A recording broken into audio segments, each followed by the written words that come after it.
Aujourd'hui, je suis au bord du chemin. Ce chemin qui veut nous dire sans doute, bien entendu dans la Bible, que Jésus est le chemin, la vérité et la vie. Mais aujourd'hui, pour moi, ça a un autre sens d'avoir voulu me retrouver ici aujourd'hui. J'y viendrai tout à l'heure. Aujourd'hui, dans la première lecture, nous voyons le prophète Zacharie qui essaie de motiver. Alors, il va parler de filles de Sion, de filles de Jérusalem. Ça n'est pas une fille, ça n'est pas une personne, c'est toute la cité, c'est tout le peuple qui est appelé à exulter de joie. Exulter de joie, vous savez, c'est comme le Christ lorsqu'il dit « ne craignez pas », c'est justement parce que le moral n'est pas au beau fixe. Pourquoi? Parce qu'il y avait des chars de guerre qui étaient en train de venir pour assiéger. Et Zacharie va parler d'un roi, Messie, qui arrive sur un ânon. L'ânon, un animal le plus fragile, le plus lent, en face de chars de fer de guerre. Et c'est là où toute la symbolique prend son sens. Ne soyez pas attentifs au véhicule, à celui qui porte. Soyez attentifs à celui qui est dessus, qui anime et qui montre la direction. Et là aussi, je crois qu'aujourd'hui, nous avons parfois tendance à nous dire que dans la société, le message chrétien est un message très minoritaire et que bien souvent, on s'écrase un peu. On reconnaît qu'on est justement sur un petit animal alors qu'en face, nous avons toute une armada de véhicules très solides qui écrasent le message du Christ. Mais là, le prophète Zacharie nous dirait aujourd'hui, exultez, croyez que ce Messie roi, c'est lui qui compte et ça n'est pas l'apparence d'être en minorité, l'apparence d'avoir un message qui n'est pas reçu, l'apparence que nous sommes beaucoup trop faibles face à l'adversaire. Dans la deuxième lettre, qui est la lecture de Saint Paul aux Romains,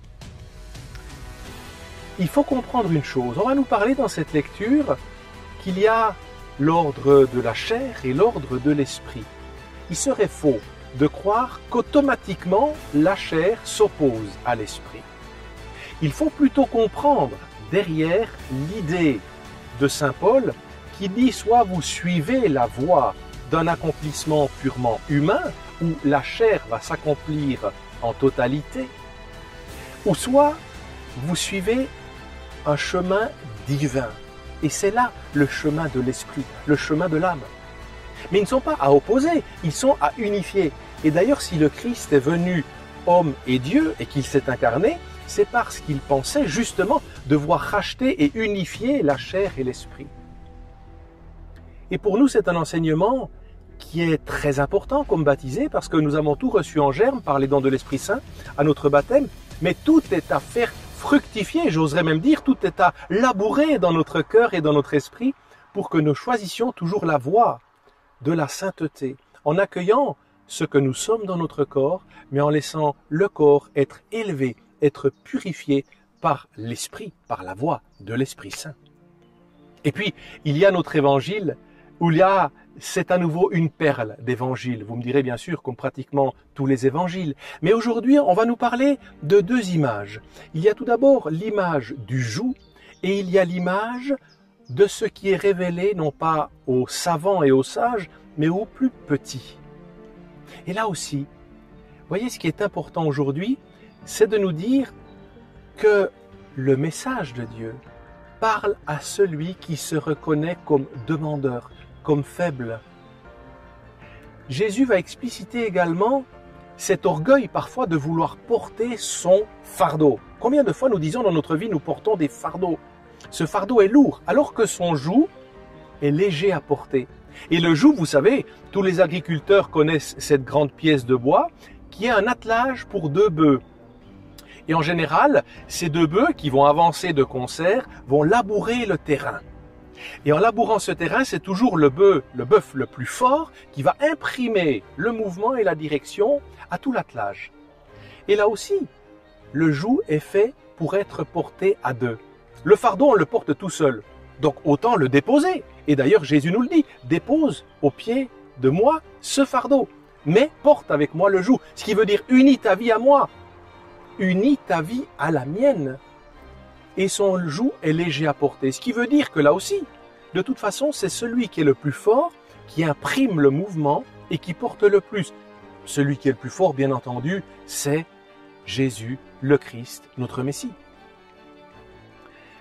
Je cherchais un exemple pour pouvoir expliciter un petit peu l'histoire de ce joug et comment la transposer aujourd'hui. Alors vous savez que dans mon ancienne vie, j'ai été officier de carrière et par rapport à ça, je me suis souvenu d'une anecdote que j'avais trouvée magnifique.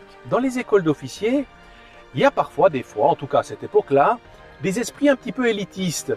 Et certains futurs aspirants commençaient de dire oui, moi je suis plus porté à être officier parce que j'ai fait tel et tel cours, j'ai fait telle et telle préparation, j'ai telle et telle formation. Et là, ce qui est intéressant, c'était que l'on voyait au pied de l'ouvrage, dans la mission, dans le concret de la mission, ceux qui étaient vraiment animés par un esprit d'entraide. Et dans les marches, notamment dans une très longue marche, on avait toujours un aspirant qui lui était très discret, très timide, mais qui était toujours là quand il fallait et qui remplissait la mission. Et il y avait ceux que moi je qualifie de savants, de sachants, de sages, qui savaient, qui étaient toujours en train de se mettre en avant dans la théorie. Un de ceux-là a commencé de peiner lors de la marche. Les autres étaient déjà partis en avant et j'ai vu que ce jeune, discrètement, celui que l'on n'entendait pas, celui qui ne se vantait pas, s'est mis à ses côtés. Et je l'ai vu commencer de porter le sac, le pactage, à ce savant, ce sachant qui était à côté de lui, sans rien dire. Bien sûr que ça l'a allégé pour un moment, mais il a commencé véritablement, à un moment donné, de crouler.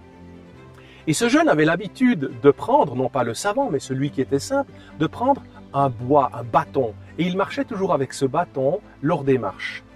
Et il a eu un geste merveilleux que je peux comparer à un joug, c'est qu'il a pris son bâton, il se l'est passé sous les aisselles, et il a passé les aisselles de l'autre, et ensuite il a relevé l'autre, pris le joug sur ses épaules, et il portait son collègue. Et il l'a porté pendant des kilomètres.